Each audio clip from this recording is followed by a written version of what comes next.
ओम साईं राम। तव्हांजे घर में सभिनी खां इम्पोर्टेंट मेंबर केरु आहे? तव्हांजा ॿार? न। तव्हां? बिल्कुलु बि न। सभिनी खां वधीक असांजे घर में इम्पोर्टेंट आहे असांजी माई।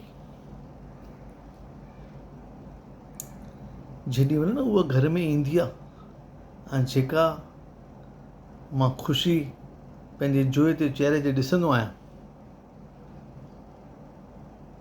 उहा कॾहिं मां मुंहिंजे अचण सां न ॾिठी। मां पहिरीं जाम टूर कंदो हुउसि, हफ़्तो हफ़्तो टूर करे मोटंदो हुउसि।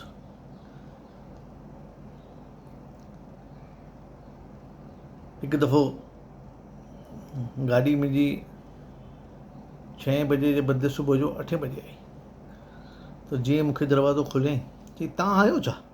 मां चयो छो? चई न माई न आई आहे, उनजी राह पई ॾिसां। हाणे घोटु 7 ॾींहंनि खां पोइ आयो आहे, उनजी काई ख़ुशी कोन्हे, माई न आई आहे, उनजो ग़म वधीक आहे, उनजो टेंशन वधीक आहे।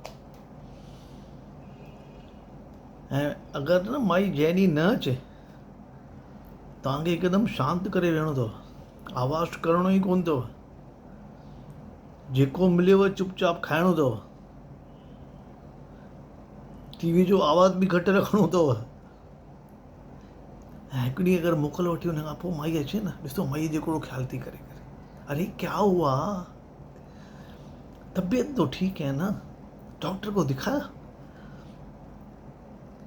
वरी हुनखे गरम गरम चांहि ठाहे ॾींदसि, 2 बिस्किट बि ॾींदसि, नाश्तो बि कराईंदसि। उन खां सवाइ कंहिं बि घर जी न सरंदव।